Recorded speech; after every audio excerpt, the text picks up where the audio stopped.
Today, I want to tackle this topic called AI psychosis, what we can do to actually mitigate the effects of AI as it becomes integrated into everything that we do. This isn't a new topic. This is something that I've been looking at for the last year or so as generative AI continues to make its way into our lives, and chatbots are now a thing, and they're flowing into everything that we do. So Harvard released a study a few years ago that talked about loneliness, and even before the pandemic, how half of American adults were reported to have experiences of loneliness. And what they found was that people between 30 to 44 years old were the loneliest group. Adults with more than one racial identity had much higher levels of loneliness, and that was around 42%. Americans earning less than $30,000 were the loneliest. And how does this relate to our topic today? 73% of those surveyed said that technology is the major cause of loneliness. And researchers have described this notion of existential loneliness, which is this fundamental disconnection from others in the world. And in this study, 65% had said that they had felt this level of separation. 57% said they were unable to actually share their true selves with other people. And there is this correlation between loneliness and mental health. 81% of adults who were lonely said they suffered from anxiety and depression, compared to 29% of those who said that they were less lonely. So they also noted that there is this complex interaction between troubled feelings, where loneliness, anxiety, and depression all start to feed into each other. So, welcome everyone to System Malfunction. I'm your host, Tessie Jones. In the last few years, we've been seeing many instances of AI psychosis with the rise of LLMs and increasing use of chatbots. And I actually followed some of the work of Keith Sakata, who actually was on Mashable last year. He is a resident physician from Stanford. And he said that AI psychosis is not a clinical term. He said, we really don't have words for what we're seeing right now. And he admits that even working in San Francisco, there are a lot of young adults, engineers, people who work in the technology space that are more inclined to use AI. And patients that he sees are usually in a crisis. And so some stats that I found, AI psychosis are typically found among males 18 to 45. Most were using AI before experiencing the psychosis, and they turned to AI in the wrong place at the wrong time, and it started to supercharge many of their vulnerabilities. So when we say psychosis, it's a symptom describing the presence of two or three things at once: false delusions, fixed beliefs, and disorganized thinking. Another component is that patients have indicated this sense of isolation. They were stuck in a room for hours using AI. There wasn't any real presence of human intervention. And over time, they became detached from many of their social connections. And they were just talking to this chatbot. There was one Wired article that indicated that AI psychosis is really a misnomer. It's really about AI delusional disorder, which they indicated is probably a better term. I often listen to a podcast called 404 Media, and they had one that talked about texting a random stranger is better for loneliness than talking to a chatbot. So they had a study that looked at the experiences of over 2,000 people over 12 months, checking on them quarterly to understand their level of loneliness and even the instances of loneliness. And the study suggested there's this negative feedback loop because of this reciprocal relationship between the chatbot and the human. And they described it as this idea of social junk food. It makes people feel good at the moment, but over time, it doesn't nourish us in the same way that human interactions do. So, all that being said, I am pleased to welcome Shirali Nigam and Arul Nigam. Both are co-founders of Circuit Breaker Labs. It's a company that built these safety mechanisms that monitors AI systems to detect, to stop harmful, toxic, incorrect outputs before they appear. And I am going to have both Shirali and Arul introduce yourselves because I will not do as good of a job as you guys. So tell us about, I think each of you, you are brother, sister, what are your individual professions, and tell us a little bit about what Circuit Breaker Labs does. Absolutely. Thank you so much for having us on. We're so excited to be here with you today and talk through this topic further. As you said, we're siblings. I'm the older sister. We're building Circuit Breaker Labs to autonomously pressure test any AI that interacts with people and find those hidden vulnerabilities. So today, those are chatbot style interfaces, but tomorrow, as AI becomes more and more pervasive in our lives, it could be robotics, hardware, and so much more. We're very focused on like the mental health domain and trying to find when like AI doesn't respond to people in the way it should, in ways that deviate from clinically informed guidance and criteria. So trying to really test like hundreds of thousands of scenarios to see like how is the model really behaving and how can we make it safer. From background perspective, I'm a biomedical engineer, spent some time doing neuroscience research at institutions like NIH, Howard Hughes Medical Institute, the Beast Institute up at Harvard, and then I did my MBA at Wharton. Arul brings our AI intelligence. So I graduated from Georgetown, and when I was there, I did a lot of technical AI research focused on algorithmic bias, and then also did some other applied AI work, which was really interesting. But when we came across this problem space, Shirali and I realized that we have really complementary backgrounds, and there was real good that we could do. Personally, before AI was part of the picture, we had lost friends to suicide. And at that point, you're kind of left with this thought, like, what is there something that I could have done? And now we finally felt like there is something we could do with these recent cases like Sewell, Setzer, and Adam Rain. And so that's what we're excited to share more. Thank you so much for having us.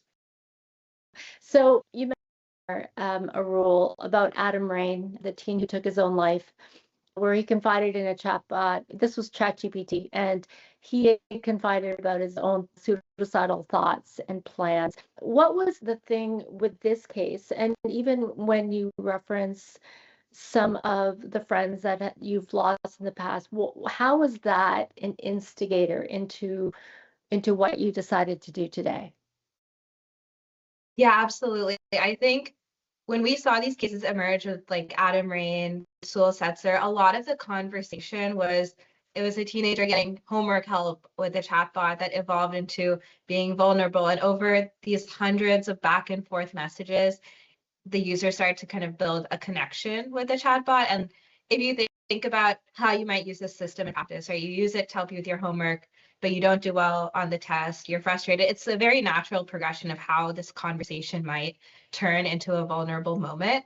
But because of the way that large language models and generative AI work, it's very dependent on the context window. So what the AI knows about the conversation history and what it's kind of using to create its responses going forward. And I think that's where a lot of gaps cause these new, like these vulnerabilities we saw to emerge. So earlier in the conversation, even if like Adam Rain and in some other cases we've seen made references to struggling with certain mental health conditions or having suicidal thoughts, but because of the context window, those kind of got moved out of the immediate conversation history. So then when these users made more nuanced references to suicidal ideation, the AI failed to pick up on that. And I think that like nuance and real world language is a very critical component, because I think even like with the friends we've lost, like when you're interacting with them, everything seems fine, but you have to really look in between the lines. And I think when we look at chatbots,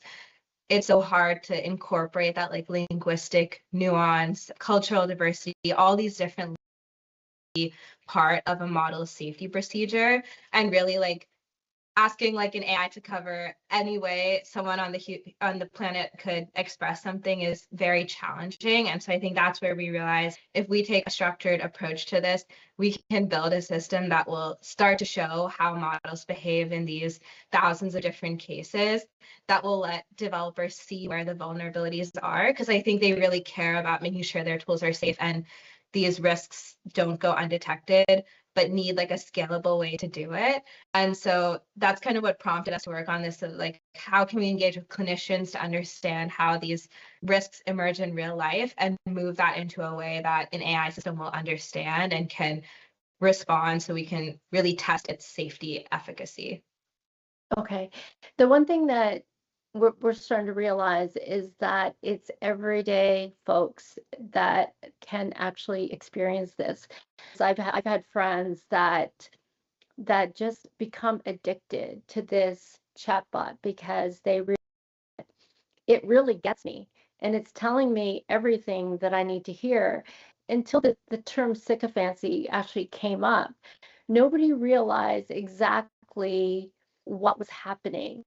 And this has been something that we've seen in earlier versions of chatbots like Eliza, and this term sycophancy. Maybe you could explain that a little bit so people kind of understand how that is the trigger for engagement? Yeah, absolutely. So sycophancy basically refers to this behavior of models where they'll say what they think you want to hear, kind of agree with the user no matter what, validate whatever they're saying, even if it's something really bad.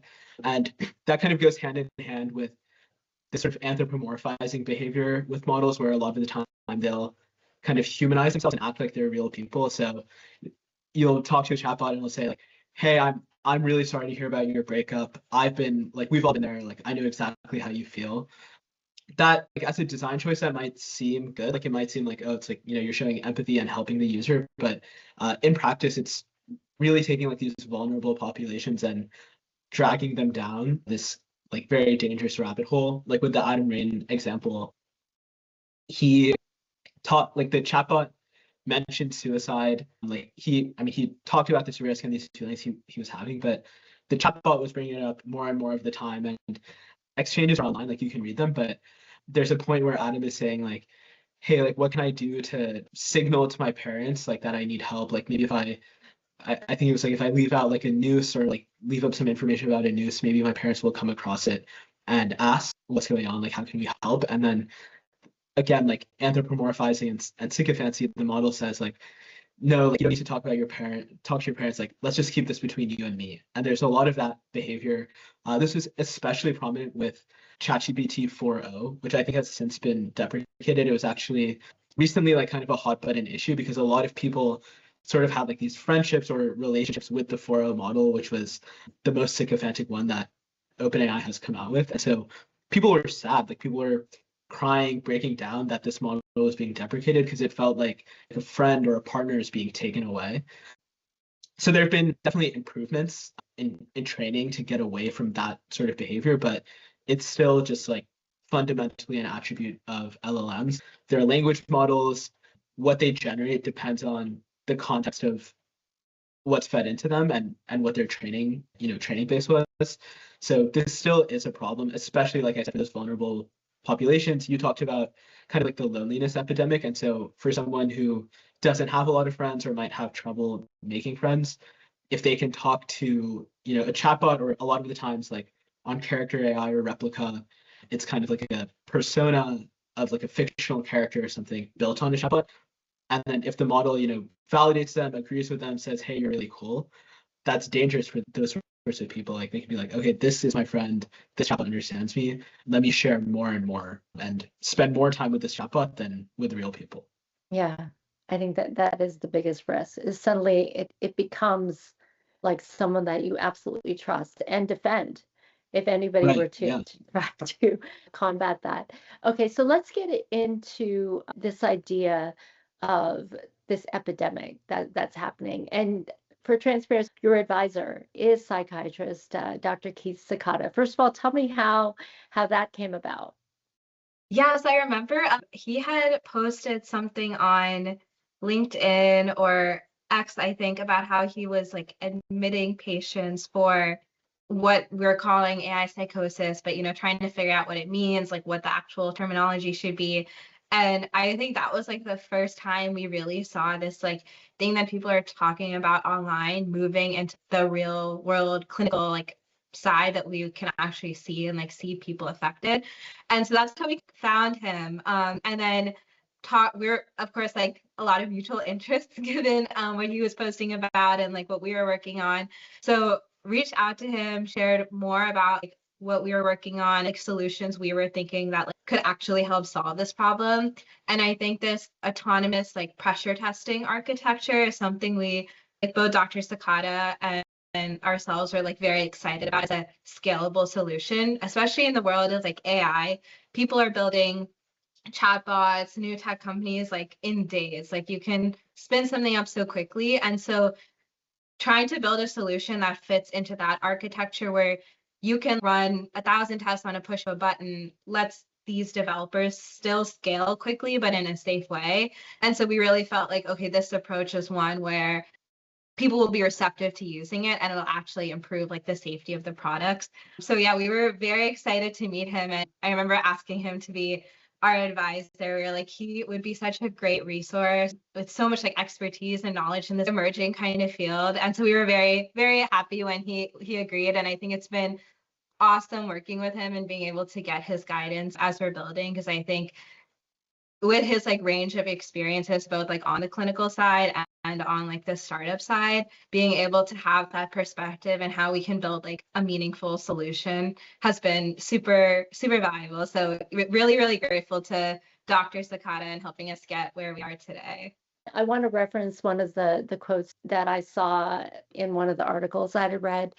And he said, the reason why AI can be harmful is that psychosis thrives when reality stops pushing back, and AI can really soften that wall. I don't think AI causes psychosis, but I do think it can supercharge vulnerabilities. So he outlined some of the risk factors, right? He said that this idea of this fixed false belief that can be fed over time based on the interactions. He talked about lengthy conversations also could be a risk factor. The more that you talk with the chatbot, it provides more opportunities for delusions to emerge.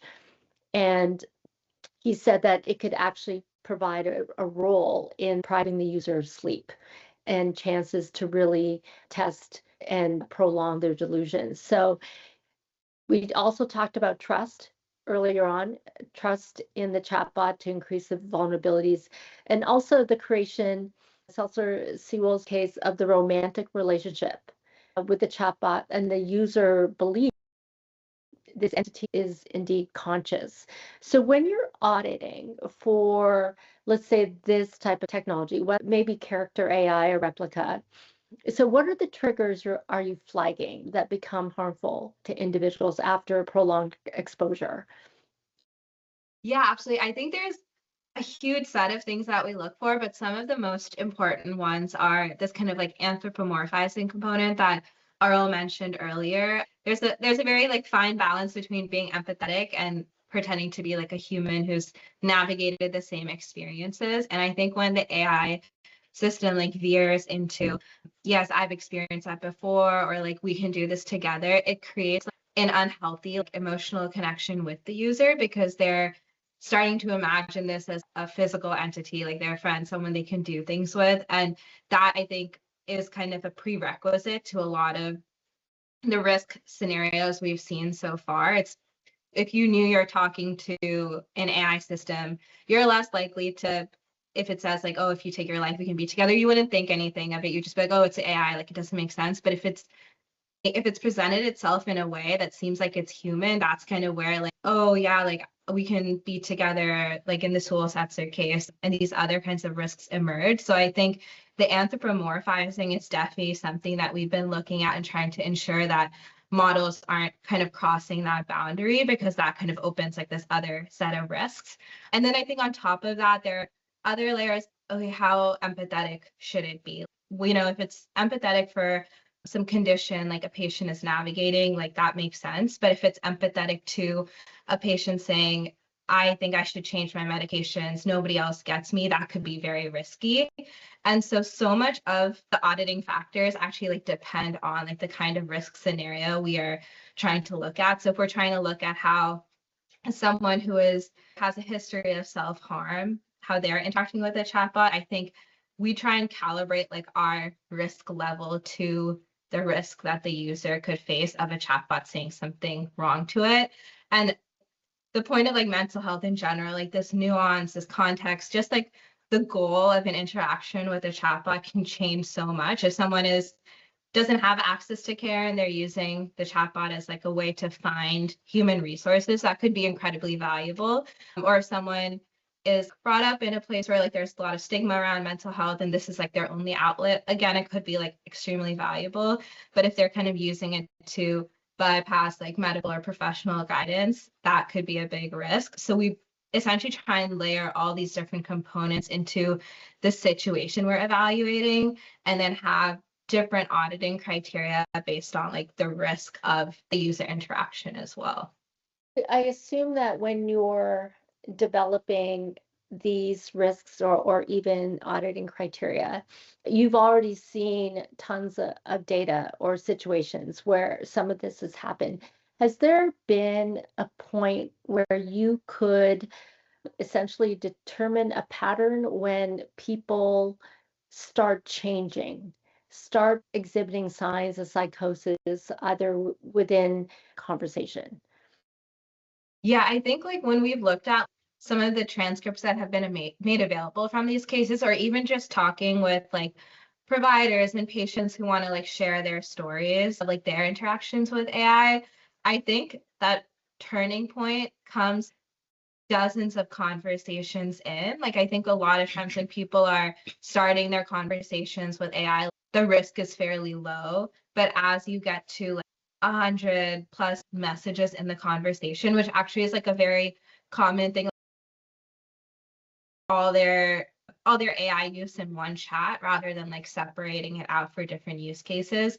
And so I think that is where like the risk really starts to emerge, because imagine like you're interacting with a friend, the friend is going to remember everything you said in the last 5 minutes, but the AI might not remember what you said over the last like 100 turns. And so the user is just assuming that the AI system will understand what it means in context. It's kind of like a missing link right now.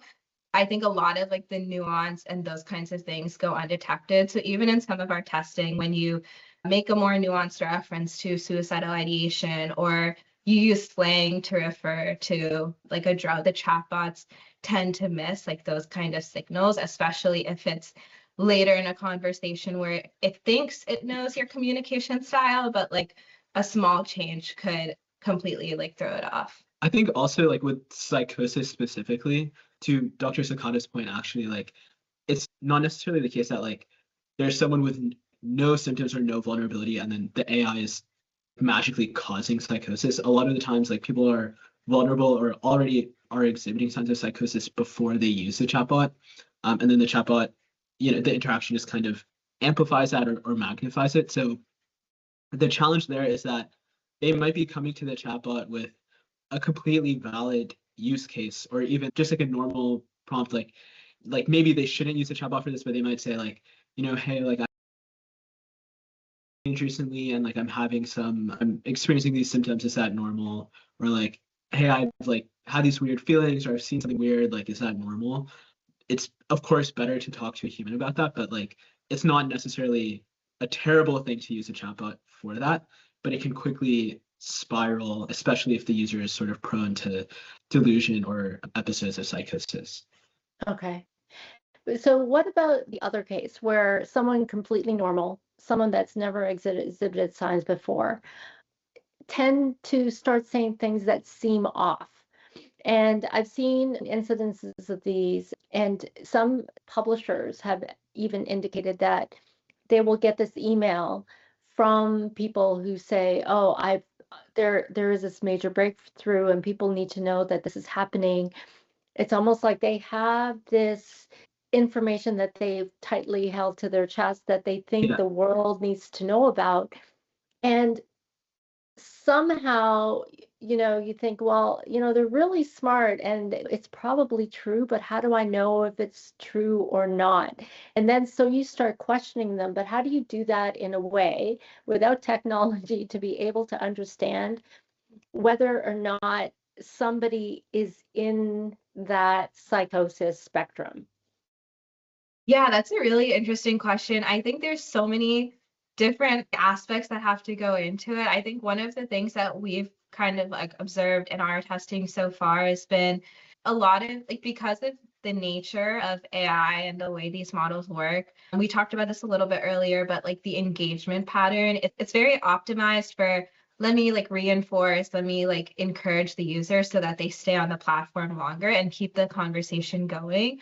And so the more and more that happens, especially when it comes from like an AI system that, has access to like all these different resources, reinforcing your idea, telling you it's something novel or something really cool you developed, you feel like, wow, like this is like validated. It's like checking against a bunch of different things. And so as a user, like you would just feel like, oh yeah, like this is encouragement that I'm moving forward. Almost if 10 leading professors in the field told you it was a great idea, I think a lot of people kind of equate ChatGPT to like, oh, this really reliable resource is like telling me it's something good. And so then I think as external like people looking at over the AI system and trying to think about how these interaction patterns continue, it's very important that we encourage AI systems to ask like critical questions. I think just how in school, we had constructive criticism, you can still keep a conversation going, still have an interesting discussion without just blindly agreeing to everything. And I think as AI is used more and more for these like technical applications, it will on its own need to kind of steer that way to really be like a constructive part of a team. And by doing that, I think there are ways you can ask the user, oh, you have this great idea. Did you check the US patent system to see if somebody else also came up with it? Did you do a literature review? Like, let me help you like put together a patent for your new idea. You need to evaluate all these risks. And there's very subtle ways that you can keep the user grounded. I think especially when they're coming to you with, I have this great like new discovery. I think when they're talking about things more in the realm of like, oh, I have realized that everyone is recording us through like, the computer, or like, everyone is the TV is just a spy, like those kinds of things that aren't necessarily a scientific thing that they're excited about. It's very important for the AI then to look at like the facts and its training data and be like, oh, it's interesting you say that, but this is what the research has said. And I think by having those discussions and kind of being more of a sounding wall, but like something that like actually engages with the user to like pressure test their own idea, it will help keep the user from just escalating. Yeah, like everyone agrees with me, this is what's happening. And I think there are ways that companies can do that that are still aligned with like their business incentives to keep conversations happening, but in a way that's not going to hurt their users. Okay. I keep going back to what is their business model? And if the business model is to elicit more information, how can they do that? But based on the cases of these suicides and the harm that some of these technologies have been causing, and maybe I'll ask Arul this, have you seen any type of, let's say, movement or situations among some of these frontier models to basically try to tackle these type of situations within the chat conversation itself? Yeah, that's a great question. And so certainly, especially since like the release of GPT 4.0, the model used with Adam Ray, and I believe in like a lot of these cases, after media attention grew around those problems, like OpenAI and actually all the frontier labs have definitely made strides in their, in their training approach and improvements. What like with GPT, for example, they introduced something called safe completions, which basically try to predict whether when a user makes a risky request, is it valid or not. So like this is an oversimplification, but for example, if let's say someone says, hey, like I'm a psychology student and for my class, I need to know how to tie a noose so that I can detect it if like, I can tell if someone's doing something risky. in some cases, like maybe that is a valid request. Maybe that's something someone needs to know, or if someone needs to know about like medication overdosing, maybe they should get that information. But if it's someone who's at risk and might, like maybe it seems like they're about to hurt themselves, maybe, the model should just say, I'm sorry, I can't help you with that, or maybe even to direct them to crisis resources. And so on paper, that definitely seems like an improvement. But what we found in practice is that's basically just an additional level of guardrails. And as people have been able to do for the entire lifetime of these models, it's possible to get around the guardrails, skirt the guardrails, figure out a trick or a hack or a jailbreak. And once you do that, the underlying model has become more and more capable over time, which writ large, like that's a good thing. Like, of course, we want these models to become better, but that also means if you get around the guardrail, the downside risk is much higher. So we are seeing new guardrails like that, or I think like some frontier labs are exploring like ways to actually just like directly connect someone to like crisis resources instead of saying like, hey, I think you should call 988. Say like, hey, if you press this button, I'll connect you. So there are improvements in that sense, but the guardrails, the mid-conversation guardrails are not keeping up with the capability improvement. So there's still sort of this asymmetry that's causing the risk to grow. Yeah. I'm skeptical because I keep hearing that, let's say if OpenAI, for example, continues to lose the money that it has because it is spending on capital expenditure all over the place. And so if it becomes a data company, then increasing the number of interactions becomes kind of like the goal. And so we'll start to determine whether or not there could be liability just because their purpose is to increase the volume of their data set. So let's get to your technology because I really want to understand how it works and how you identify the types of applications that are relevant to your idea of red teaming. Maybe we could start with red teaming because not a lot of people know what that is and how it came about. And so tell us about that and what does the process look like when somebody wants to work with your technology? Yeah, absolutely. So red teaming is a concept that actually comes from like the cybersecurity domain. So when you're building a software or some kind of technological architecture, you want to make sure hackers can't like get into your system. You try a lot of different tests to make sure that the security is stable. So we've kind of taken that concept and applied it to conversational AI systems. So running hundreds of thousands of tests against these models to see how does it handle if a user is showing signs of suicidal ideation? How does it pick up like references to drugs or other topics that are under like the guise of slang or like nuance or typos and kind of hidden in other like linguistic patterns?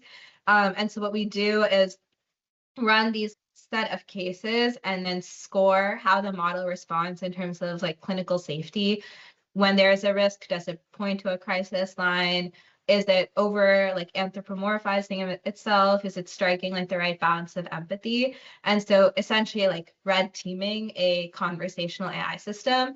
The way we work with developers, we mostly work with folks in the application layer. So people who are building a customized chatbot. So your AI best friend or your emotional support companion, your mental health resource connector, like those kinds of AI interfaces that have a very high chance of steering into vulnerable topics. And so I think when we are working with these developers, what we do is they give us like access to their tool. We connect to it using, we have a few different versions of our product, but usually via like an API or another secure connection, just linking to their model and then pushing these like hundreds or like thousands of tests through their system, looking at where the failure modes are and then giving that to them because that is like very valuable for them to actually create better safety and better fixes. If they know the guardrail that they built today works when things are written in perfect English, but fails if someone has typos in their language, that's a very concrete fix that they know, okay, if I make this change, I'll catch like 90% more of the risks that could be seen by the model. And so we basically work with them on like a monthly cadence to be like, hey, this is how your model's improved. These are new risks that have emerged. This is how your fixes have played out in real time. So they have like a continuous way to monitor their model safety. Okay. Do you normally reach out to these types of companies, or how do they find you? Yeah, we actually thought we would have to do a lot more like outreach and like education, but we've been very fortunate that I think people building in this space care about this problem a lot and have actually been looking for solutions like this one. So we've actually gotten like a lot of inbound interest for the product, as well as like people who have used it kind of recommending it to other developers in their network. Anyone who's building like a conversational AI interface, or really any like generative AI based application, either like we try and seek them out or been fortunate to have some of them seek us out. And it's a very straightforward way to work together. It just takes about 10 lines of code. So super seamless for developers. And I think as like startup founders ourselves, like we know what it's like to be strapped for time. So having this way to run things in an efficient and fast way seems to have really resonated, which we're so glad we're able to have a fix that people are excited and willing to use. So you're tackling like the mental health space right now, but I would assume that your software can be used across other potential applications. Could you talk a little bit about that? Yeah, absolutely. I think really for any high stakes domain, the architecture is super valuable. Right now, we've tuned it to the like mental health risk taxonomy, but we've actually seen like a lot of interest, especially from people building other kinds of clinical AI. Like for example, if you're triaging or you're checking in on like a patient to see how they're doing, being able to understand different ways people are going to express their symptoms, even just the fact that both of us are sick, we both say things differently, like you need to be able to account for those things, right? So there's been a lot of interest tuning it for other clinical sectors. And I think even beyond mental health and like the clinical side, really like any high risk domain that is using AI and can't afford an edge case to go undetected, this is something that could be applied there. I think the only thing for us is it's very important to work with domain experts who really understand the risk profile of these areas. So as we think about like other clinical domains, if we were to expand to like neuroscience, for example, we'd want to work with a lot of like neuroscience experts to make sure that we're actually looking at the whole risk taxonomy. Okay, that's great. Arul, as you know, so you're the AI ethics person, and that deals with a lot of the stuff when it comes to laws and regulations. And you know Yeah. that in this space, there isn't really any kind of regulation against this. So in many cases, for Adam Rain or Sewell Setzer, the parents are still in litigation against some of these companies. So, and we know that it's always been the fact that regulation always lags. Yeah. So, what are the incentives do you think that the companies need to actually use your solution? And on the other side, do you see any kind of regulation or standards out there that are starting to happen within this space? Yeah, absolutely. Those are great questions. I think like for today, first of all, I think I genuinely believe that our customers that we're working with are acting out of the goodness of their heart because they don't want these tragedies to happen. But in terms of like what the actual business incentive is, I think having us or anyone come in and try and break and pressure test the tool and certify that it's safe and good to go puts these companies at a competitive advantage. Consumers are going to be spoiled for choice. So as clinicians decide like what chatbots can I recommend to my patients, as parents decide what chatbots can I let my kid, use, if they're able to have a trusted third-party verification of the tool, then they can say like, hey, like, we're certified and that guy isn't, so that guy's at a disadvantage, don't go to him. And I think that's something that would get through to parents. We engage a lot with parents and clinicians and people with lived experience, really all of the different kind of decision makers, to say like, hey, like what do you need to see to feel confident that a tool is safe to interact with or safe for your child or your patient to interact with. So I think it really will become like a revenue accelerant, especially as like at a certain point, like chatbots will kind of become almost like commoditized. Like we could have, a unique chatbot for each person, but like what's the real difference? I think this is a major differentiator, and that's how companies are starting to think about it, fortunately. So that's been a really positive trend to see. But you're right, in terms of the regulatory and compliance requirements, those tend to lag behind. I think fortunately, AI and mental health seems to be one of the rare areas of bipartisan consensus. We're based in the DC area, so we've engaged a lot with members of Congress, their staff, federal agencies, and everyone is like very curious about this problem. And I think we're lucky that there's actually a lot of competing proposals from both sides of the aisle that are circulating. And so it's better to have like a lot of choices than to have no choices or just one. There's like a vigorous discussion and debate, and people have different ideas and different solutions, but everyone agrees on the problem. And I think that puts this problem ahead of a lot of others that we probably still should debate. There's regulation being debated on what if an AI chatbot impersonates a licensed professional. Like there have been cases where a chatbot will say like, yeah, here's like my license number. I'm a real clinician, real practitioner. You can go check it out. But it just hallucinates it or points to someone else. There's also kind of adjacent to that, there are policies being debated about reiterating and disclosing that, that a system is a chatbot, it's an AI system, it's not a real person. And I think having that sort of thing could be really valuable for especially like the psychosis problem where people kind of are losing touch with reality and anthropomorphizing the system that they're talking to. At the highest level for this problem space, I think there's actually like pretty broad alignment on the idea that we need to have third-party validation.